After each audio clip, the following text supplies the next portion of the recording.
think after doing it for so many years, there is a certain numbness that comes with it, but it doesn't help. It still hurts every time you lose one. It is difficult to watch them like that, but then you also get to watch the work that they put in themselves and what we put in to make sure that they do get a better life and they're happier. But yeah, not all of them get happier lives, not all of them make it, so that does become difficult in the end.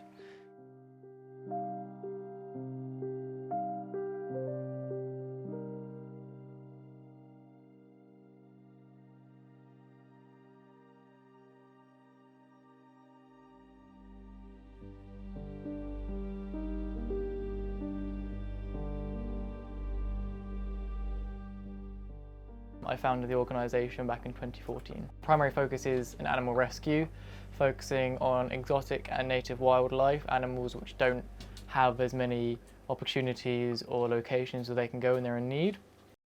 Just in the aim to give people advice on animals which have more specific care. Hey guys, this is Rourke from Ark Animals, and today I'm very excited because I finally got my ball python Nick. Doing videos on environment, feeding, handling, and anything you guys request. If you have any questions, please email me. It all started getting bigger in 2019 when Alicia helped out with an annual Halloween show in Southampton, which we would bring some of our animals to educate and inform the children.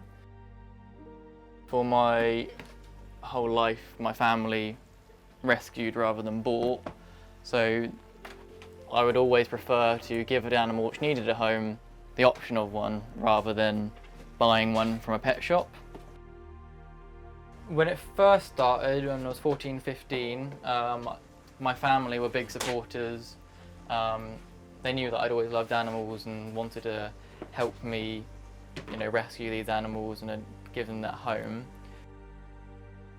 My family want me to stop now. They're supportive of it, but they want me to stop because of how many years I've been doing this.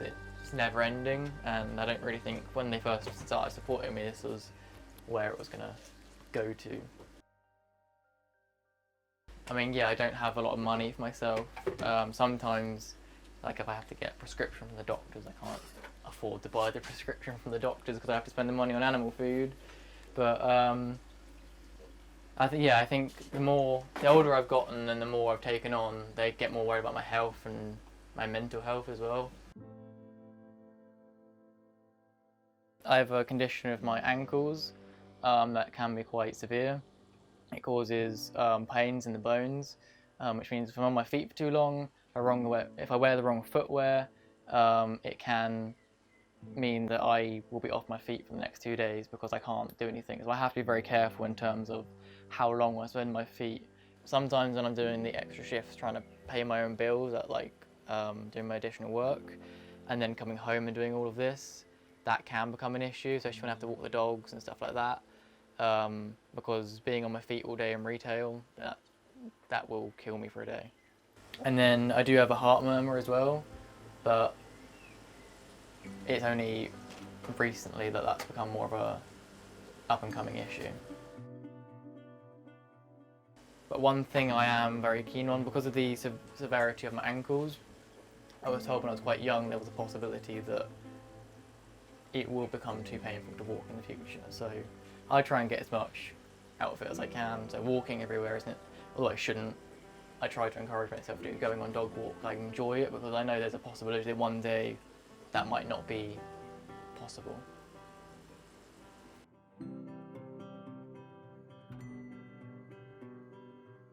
Kanta is an F2 African Savannah cat, and she was given up due to her being too aggressive with the rest of the cats. And she'd been locked in a singular room, had no exercise, wasn't walked. As much as the owner loved and cared for her, she got heavily overweight. She does have separation anxiety. Quite often she cries or scratches, because she just doesn't like being left alone. And we are still working with her to drop her weight. It is working, but it's just a process.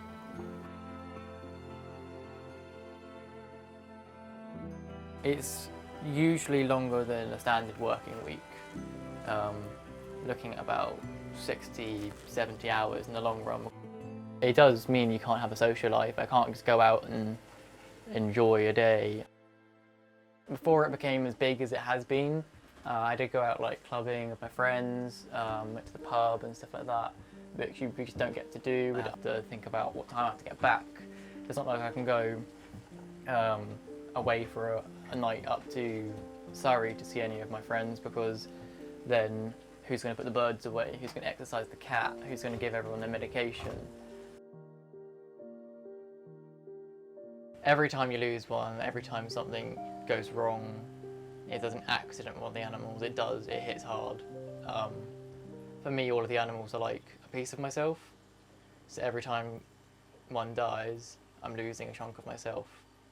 And eventually that does take a toll. You do get some level of numbness with it, but then you get ones which have been with you long term, or you've had to put more time in with, so you've got that closer emotional bond with, and then when those ones hit you, they do hit you hard.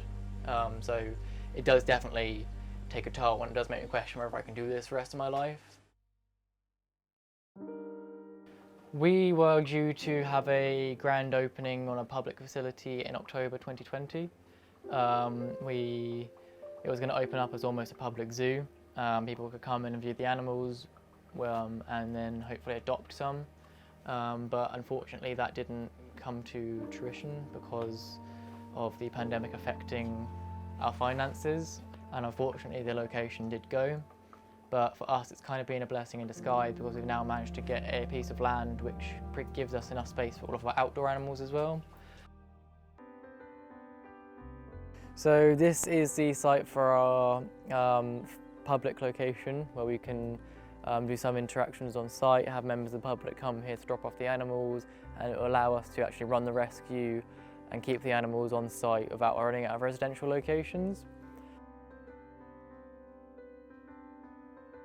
There've been quite a few points in my life where I've questioned whether it's worth it, whether it even makes a difference. Both me and my partner Alicia have sacrificed a lot to keep this going, but at the end of the day, when you do get the stories where you manage to find that animal's home, you manage to get a loving family who will put in the work, it makes a big difference, and it makes it all worthwhile in the end. Having that support from her just makes me feel like I can do everything we do, makes it feel like it's not all for nothing.